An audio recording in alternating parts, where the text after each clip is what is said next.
Bootstrap Confidential, the podcast where we talk to successful bootstrappers about the playbook for bootstrapping.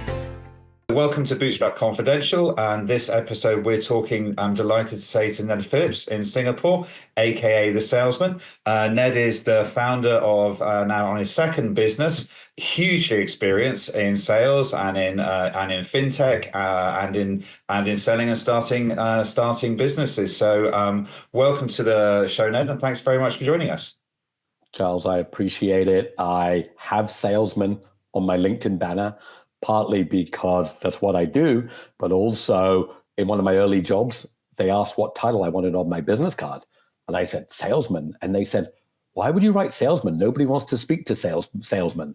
I'm like, okay, I'm going to be the one salesperson that people want to speak to. So it's always lodged in my brain that I say it as it is. Yeah, salesman, that's me. I've got to ask, were you in London when that happened? I was, actually. Yeah, it's a strange in the early 90s. Thing. Is this, yeah, because I was in London in the early 90s and I worked on a commission-only telesales floor, like traditional boiler room, and on business cards.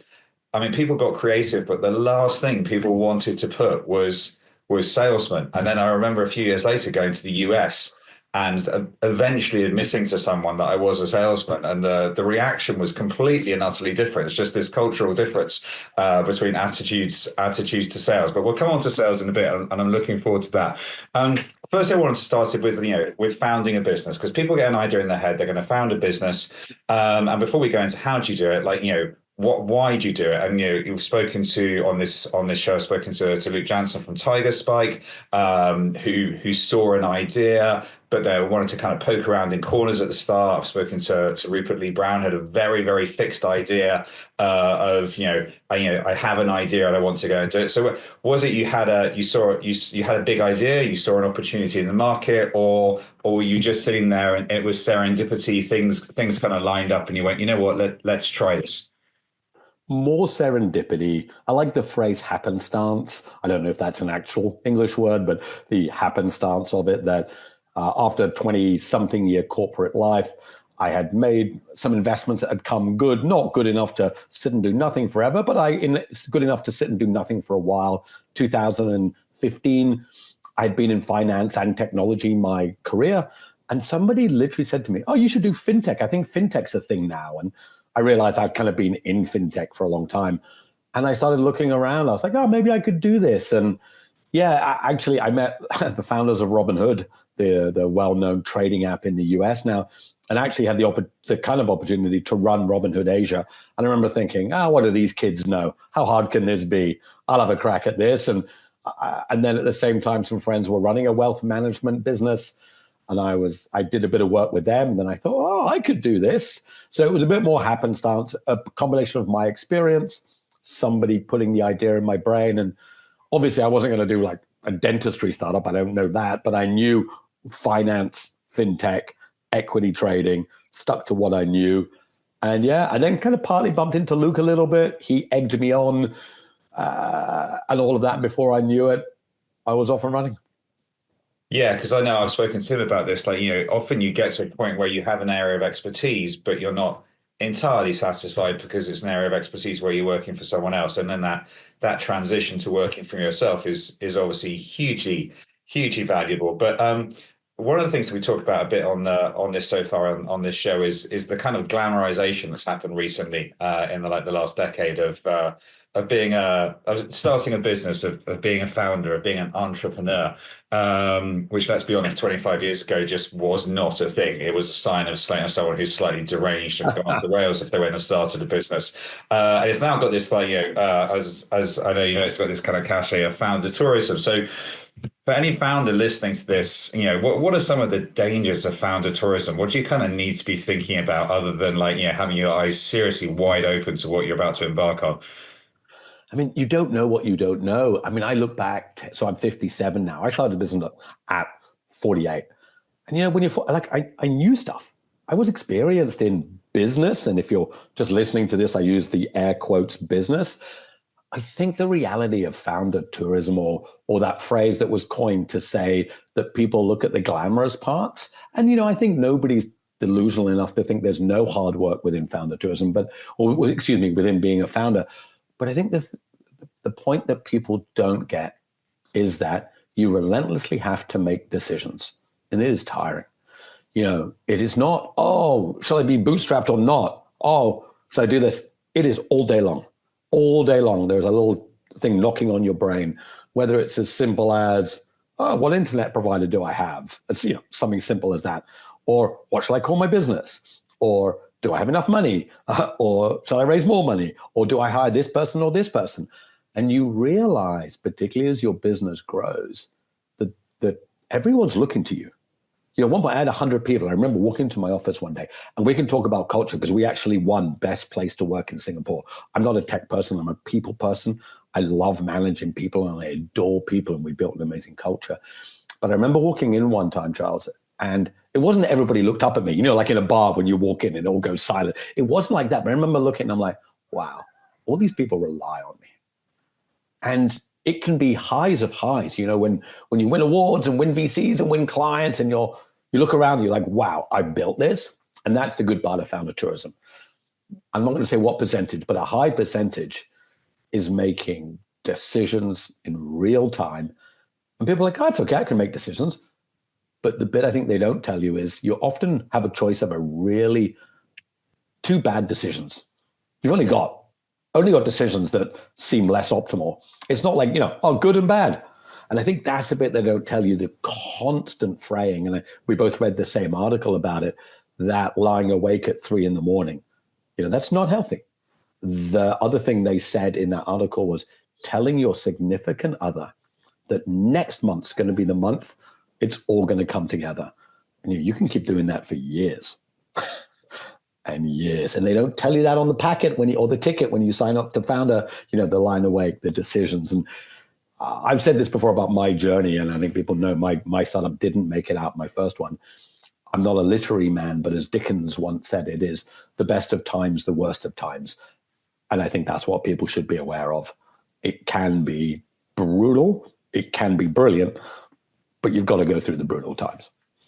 Yeah, and the thing is, even there are lots of brutal times, but even when it's going well, there's a misapprehension or a misunderstanding that I'm going to get through the brutal times, and then there's going to be this kind of nirvana of great times, and there's and it's just going to be great times, and it's not going to be mixed in with brutal times. And also the great times are going to be fantastic and fun, whereas the great times, a lot of your problems and a lot of decisions just multiply. So you're now just making even more decisions with bigger and bigger consequences. And you tell your significant other, this is about to happen. And when this happens, I will be less stressed and I will sleep properly at night and I will not be awake at 3 a.m, padding around the place.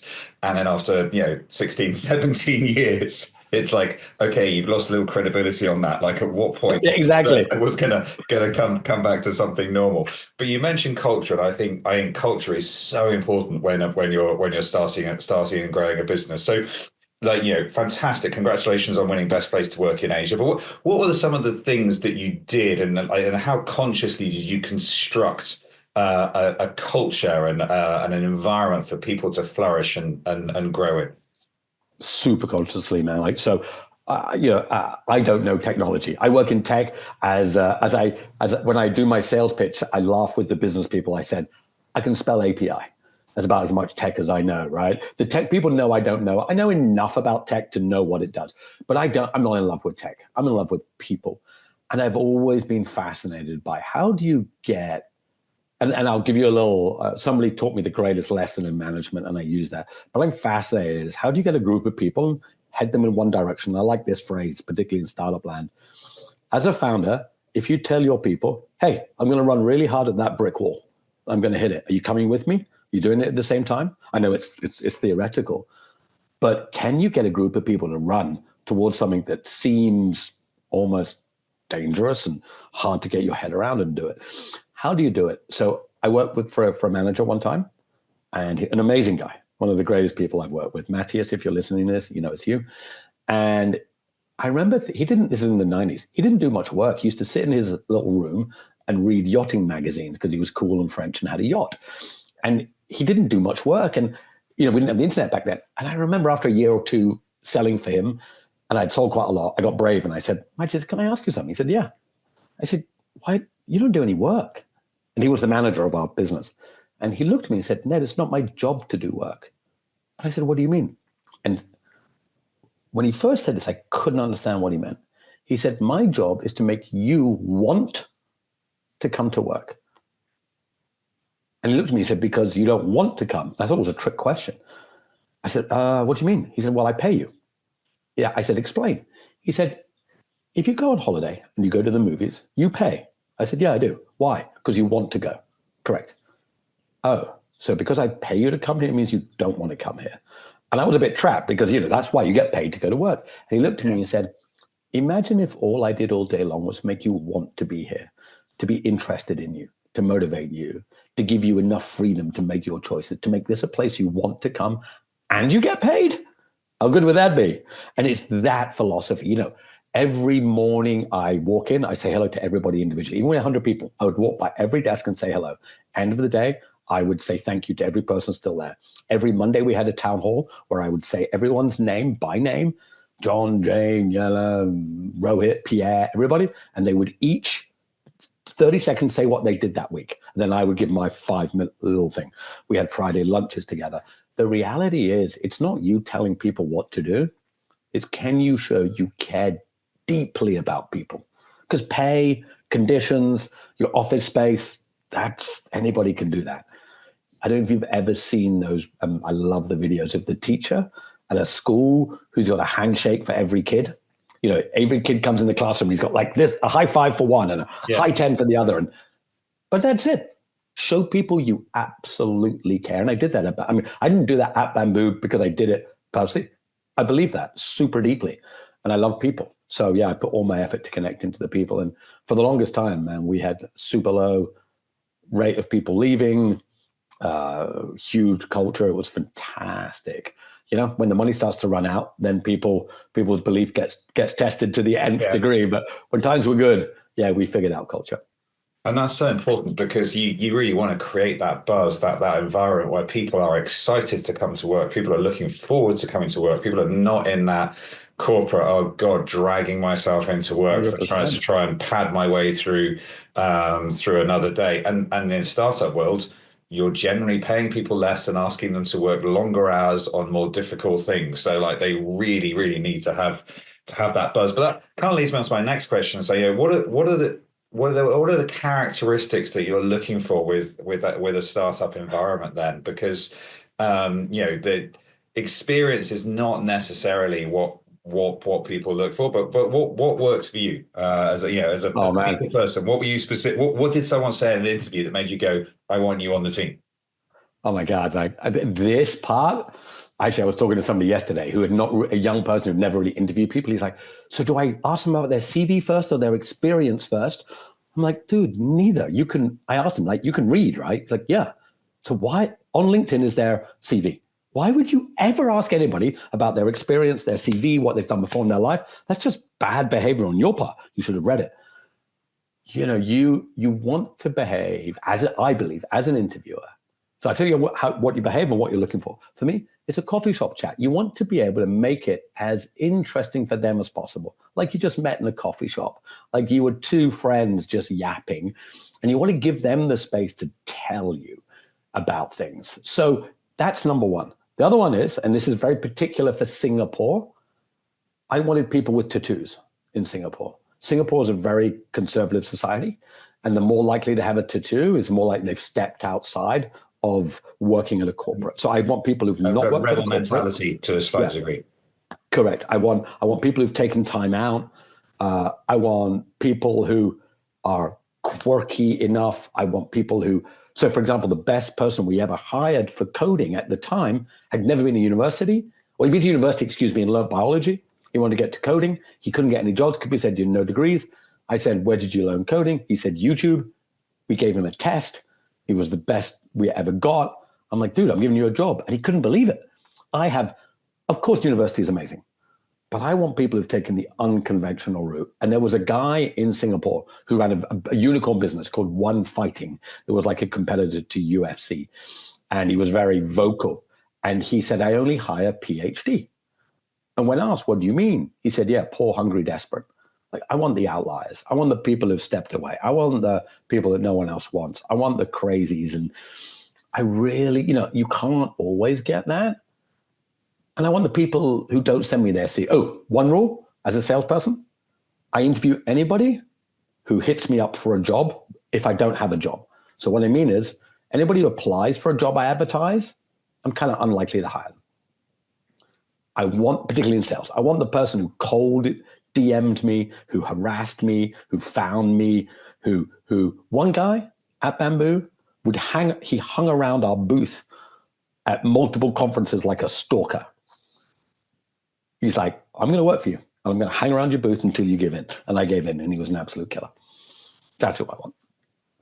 Yeah, one of the nice things about running your own business is you can meet people over a coffee, in a social situation, at a conference, and you can think they're amazing and I don't have a role for them, but I can slightly reshape what we're doing over here to give them an opportunity, because I just want to bring them onto the team because I think they're going to add so much value and fun or whatever it might be.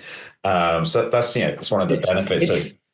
It's this idea that when you have a job, the perfect person's going to be there at the right time. Absolutely not. You do have to be careful. And we probably made a mistake. Well, not probably. We hired a lot of people because we saw some fantastic people. But in general, if you see an absolute amazing person and you have the runway to hire them, of course, then get them. Because the chance that when that job opens up, the right person is going to walk through your door. Yeah, let's face it. There's only a small number of absolute killers out there. There's, we've all hired people, and I loved everybody we worked with at Bamboo, but there were certain people who were absolutely stood apart. And if you find that person, then you hire them. And yeah, as long as you're, in saying that, I'm running a bootstrap business now. I'm hiring nobody because I don't want to add any cost to it. So different side of it. But yeah, I think it's about hiring for attitude, not aptitude. Anybody can learn anything. Yeah, and that's so important when you're growing as well, because if you employ someone to do a job today, because that's what their experience has trained them to do, and you're growing quickly, in 6 months' time, their role is going to fundamentally have changed. And if they can't learn and don't have the right attitude, then they're not going to grow with the team. So you absolutely need to go for attitude, for people with something to prove to a certain degree. We had a rule if we were hiring a more senior role or somebody that we were going to spend time with, we had a rule that when you interviewed them, after you left the interview, think to yourself, if you had to do a long haul economy flight in the two middle seats in economy on a 3x4x3, so you're the two middle, would you be okay to sit with that person for 12 hours in the two middle seats in economy? If anything in your gut says no, don't hire them. That's a great test. I have to say that's a great test because, yeah, that gives you a really clear idea of this. Is this someone you spend time with? Exactly. And that's not for every role. I don't, somebody's going to code at home, but if this is a role that you're going to be close with, a more senior role, you're going to spend a lot of time. Let's face it, if you couldn't hang out with them for 12 hours, why would you hire them for the next 12 years? So it's a good way of doing it, but we're talking about hiring people possibly slightly unconventionally, which kind of moves me on to sales, because as we're both obviously mutual, huge fans of sales, and we both started in London in the 90s, where you did everything but admit you were a salesperson. So before we go into sales and how important it is for bootstrapping and for startups, how did you get into sales? Because generally people fall into sales is how I would describe it. How did you get into sales initially? An advert in the Evening Standard in London. I'd finished university. I was sleeping on my brother's couch. It was 1990 sometime, November or something. I'd finished university and I was sleeping on my brother's couch and I was just looking for work. I mean, I'd worked in a sandwich shop and I could figure out, look, sandwich shop forever is probably not the gig. And I saw an advert in the Evening London Standard and it said 18K, broker wanted, 18K OTE. I didn't know what OTE meant, but all I heard was 18K, which back in the 1990s, I was like, oh my God, let's go. So I applied, went to Marks and Spencer's, brought a little suit, went and applied, got interviewed, got the job, couldn't believe it. And I was like, I'm going to be a stockbroker. This is the greatest thing in the world. Oh my God, I'm a legend. Let's go. I turn up on day, he said, come on Monday. And I thought, this is only me. And the company's called Allied Dunbar in Hatton Gardens. It is known as Allied Crowbar. It's a life insurance sales shop. and it's known as Allied Crowbar because we will get your money from you. And I turned up on the day and there was literally 50 other people, bright-eyed, bushy-tailed, thought that they got a job as a stockbroker. In fact, we're a life insurance broker. OTE means on-target earnings, as I later found out. Your base salary was 0. It was 18K. But you thought, I'm like, oh. But I told people I was in. I'm like, I'm going to be a stockbroker. I'm getting paid. Let's go. And I just thought, oh my God, I cannot bail. And, I stuck it out for 6 months. I made a few sales and it gave me, we've talked about this. You door knock in London, you call from a phone book, you get told no a gazillion times. After a while, you either give up or get robust at it. And I got pretty robust at it. I had a pretty good energy level. I sold a little bit. And then I wanted to go to Australia. And I took my bit of money. And when I landed in Australia, they were like, what do you do? And I'm like, I'm a salesman. That's how it happened. That's fantastic. I literally have a carbon copy of that. I wasn't on my brother's sofa, I was on a friend's sofa. It was the evening standard. It was, I think, probably 18 or 20 OTE, which I didn't know what OTE meant. I was so excited. I got a seat from Burton, not M&S. I got the job. Nice. I got everybody I was in. And as you say, the first day, there were like 25 people in the room, all being given the same script, and you've got A to B in the diary, you've got B to C in the directory, you've got C to C, and then a week later, everybody but 2 of us were gone. And that was just, I didn't realize that was their standard recruitment process. They didn't do any training; they just gave you this, and also OTE, commission only, which I was like, so if I don't sell, then I've got to pay to come to work, and I don't get any money. It's quite confronting, but it's a fantastic training ground for sales, which is fundamental to any startup, particularly one where you're bootstrapping and you're relying on generating those funds. What are some of the things if someone's about to start a business? They've either never sold before, or they've sold where they've got a very strictly defined product and a big brand behind them. What are some of the things that they should be thinking about when it comes to sales and the general approach, other than hard work and persistence, but the general approach to sales? What are some of the kind of key things that they should be bearing in mind? Absolutely. Well, I'm glad we went down that same road, only separated by a Burton suit and a M&S suit. But it shows that their advert works, right? OTE, it's very good. 20K, and 25 people turn up and 2 are left, and you throw enough eggs at the wall, some don't break, right? And that was it. And for both of us, it's been who we are. As I think about sales today, and my business today is teaching sales, and this is going to sound ironic because I like talking. But sales isn't about talking and pitching. It's about the ability to give the person enough space to tell you who they are and what they want. And, people tell me, I don't want to be a salesman. Why? Oh, some slimy dude in a suit talking shit. And I'm like, yes, that is how a lot of it is. And that is why the industry often has a bad name. But if you really get it, if you really understand that, particularly in the early part of a meeting, it's a beautiful dance of you putting that person at ease, understanding them, talking about them, learning to ask questions when they start to feel good about themselves. And why do people feel good about themselves? When they talk about themselves. So as a salesperson, the real skill you need to learn is to get into a room and can see, okay, this person maybe does want to talk about themselves and they have a lot to tell you, or they're a bit quieter, or they want to get to the pit or the product right away. It's the understanding of that dance rather than, when me and you were young guys, we were given a script because we didn't know what to do, right? Here's a script, read it out, say it. But that's not sales. That's just one building block of sales. What it is, and, we've both been doing this 30 years, I feel today I can walk in a room and I can just see it.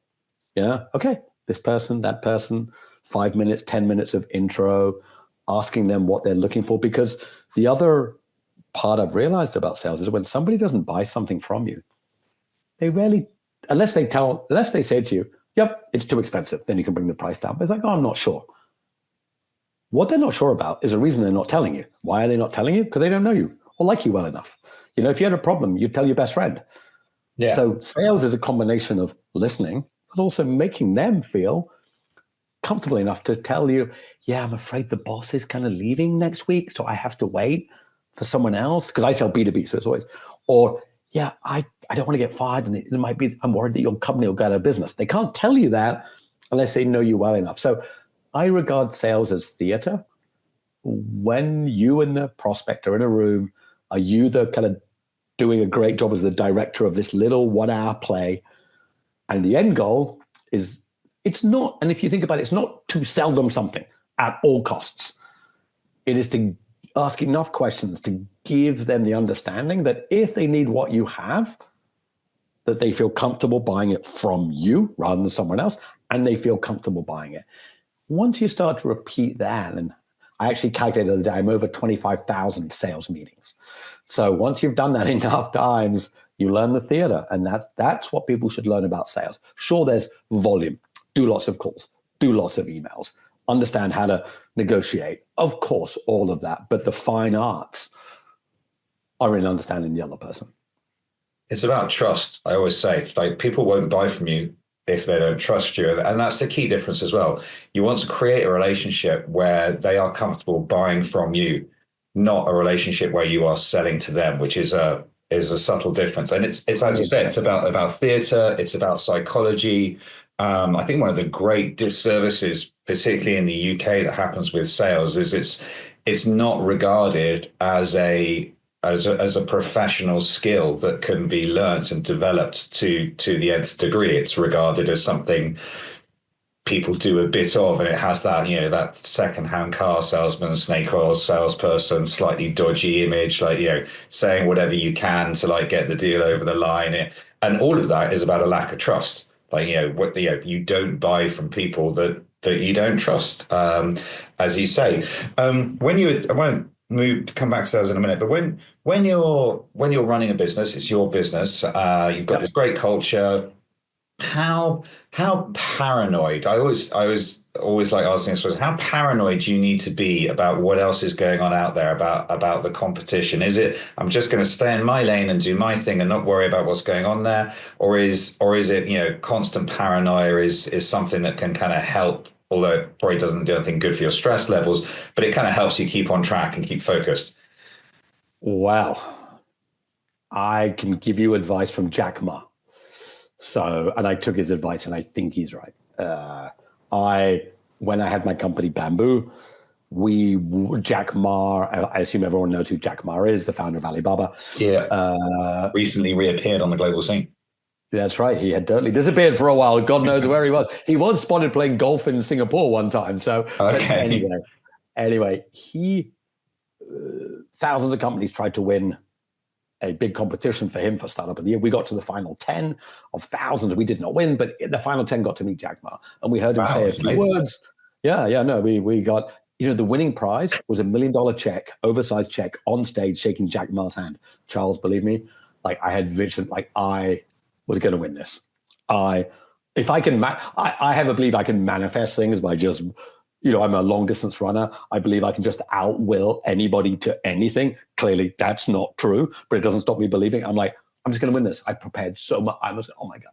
But he said, if all of your effort is on your customers, you never need to think about your competitors.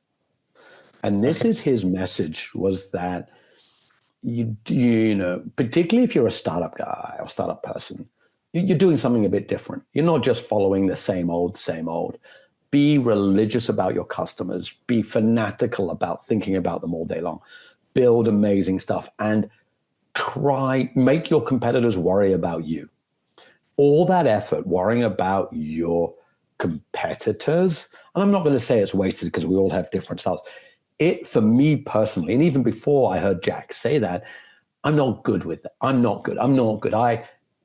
Like all of us on social media, somebody's, faster, cleverer, stronger. Does it really help you unless you are thoughtful and learning from them? So my dad's a scientist. He spends a lot of time talking to other scientists because they're sharing ideas. But I think in startup land, the other thing I heard Jack Ma say in China is gladiatorial. This is, he laughed at America startup and European because, hey, you could have many people all coexisting. He's like, in China, it's like lions and the Christians. He's like, I want to kill them. Like we all kill each other. There's no, yeah, let's all get on. And he said, but I found that if I spent all my time trying to kill my competitors and worrying about them, my product got worse and my competitors were less happy. And then I fell behind. So yeah, so for me personally, I try to get away from that paranoia. It's not good for my mental health.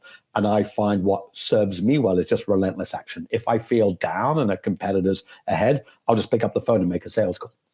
There's no better way to feel like you're doing something. Send an email, pick up the phone, do a sales meeting.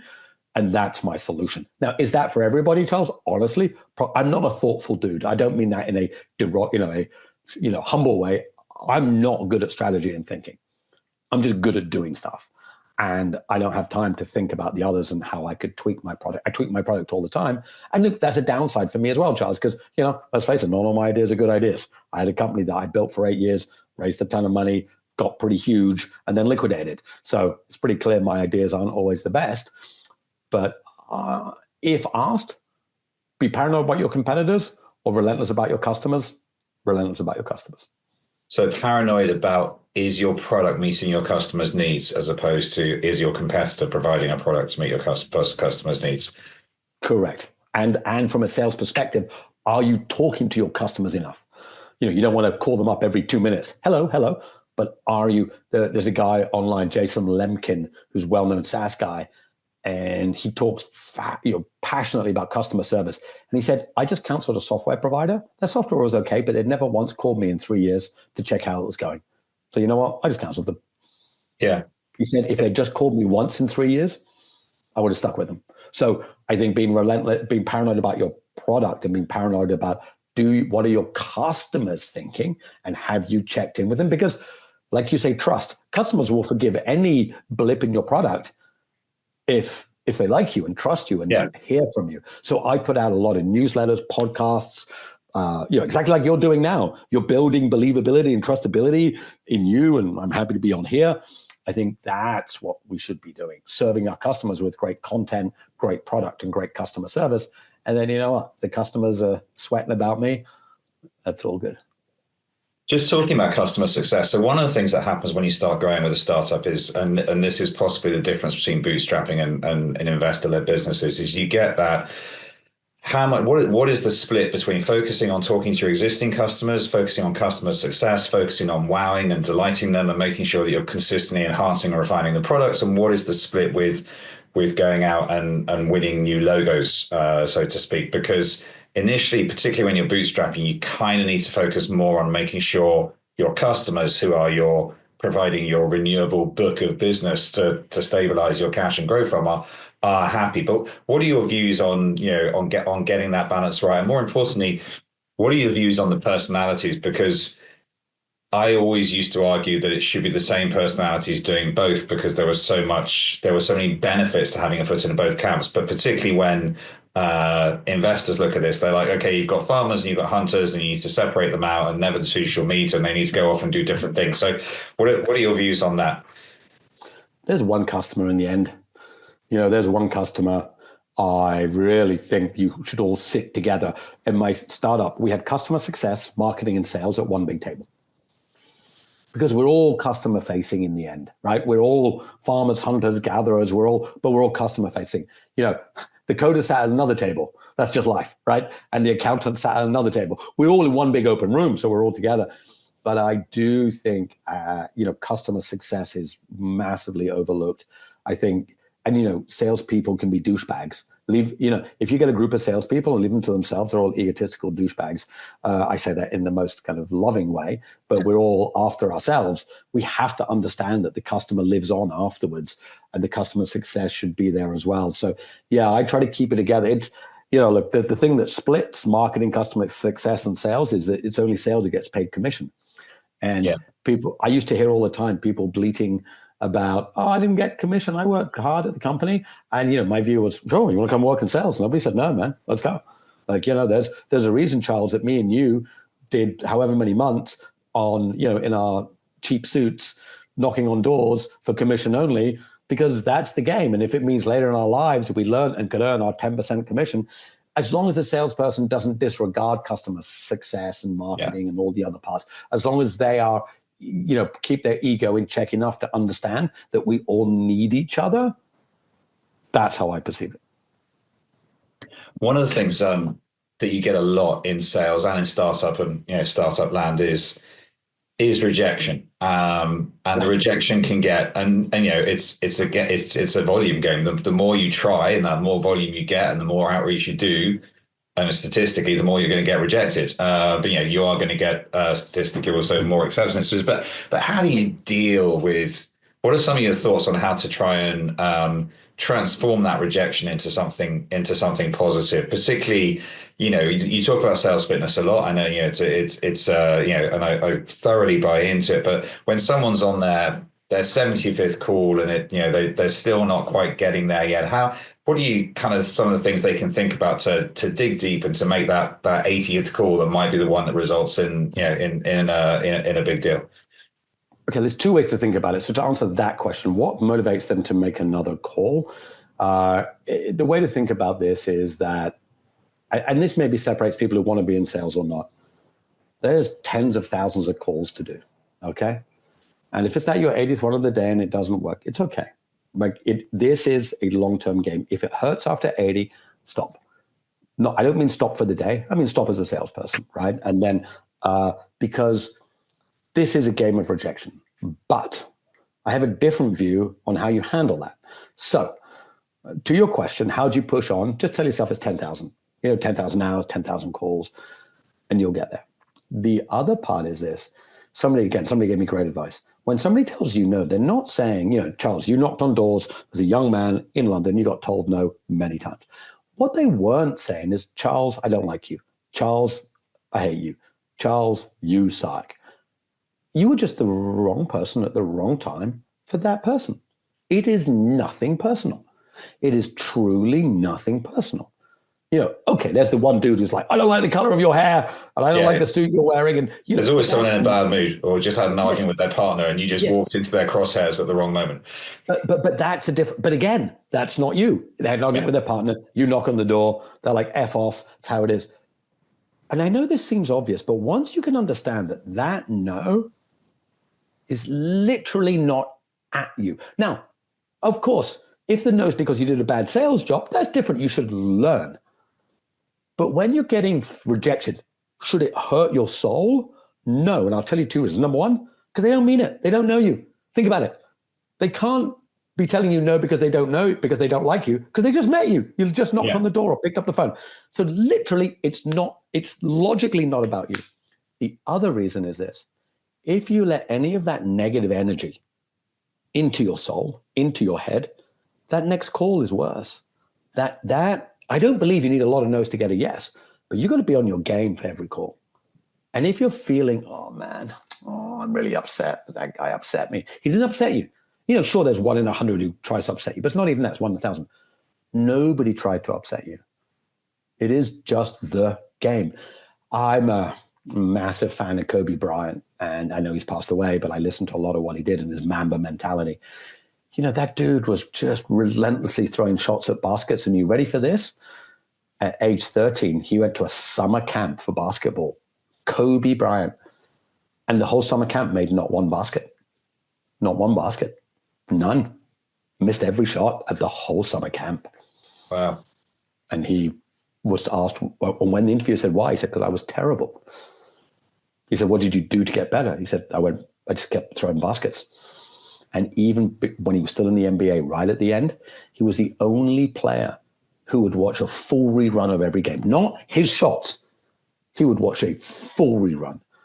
And if you want to get great at sales, watch your Zooms back, watch your calls back. Like sales fitness is like, whether it's like Kobe or Tiger or Michael Phelps or Michael Jordan. You want to be great at this, you're going to miss a ton of shots. You're going to miss a ton of baskets. Like you're just going to miss a ton. And it's okay because you're getting better. And no one hates you. No one's giving you shit. No one's doing it to you. It's okay. And that next shot, if in your head it's like, it's a no, and you're going for the next shot. So yeah, I know it's strange to bring Kobe into sales, but that dude nailed it, man. Like that dude was the guy who missed every shot for the whole summer camp. Look at it. Yeah, that's incredible. That's incredible and fantastic advice. And unfortunately, a great way to end with that advice for any founder or salesperson out there, because we're out of time. But no, thank you very much for coming on, for sharing your thoughts. I'd love to get you back another stage to talk about, what happened with Bamboo, and the how you made the call, and and then starting again, because my first business blew up terribly, and like so many founders, like your first one is a kind of train wreck that you learn from, and you pick yourself up and dust yourself off and move on to the next one. So it'd be great to talk about that at some point in the future. But thank you very much for coming on, for joining us, and for sharing all those hard-earned insights. For anybody who's got any questions for Ned, or wants any advice on sales or sales fitness, Ned Phillips, aka the Salesman, the Sales Movement, just ping him directly or ping us, and we'll put you in touch. But again, thanks very much for your time, and look forward to talking again soon.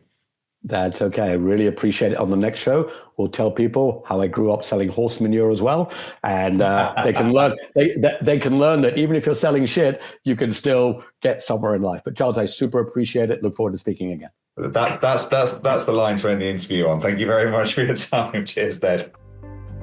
For all our listeners, if you'd like to hear more podcasts on how to bootstrap, or if you want to access all our bootstrapping resources and playbooks, then just go to our website, www.bootstrapconfidential.com, for free registration.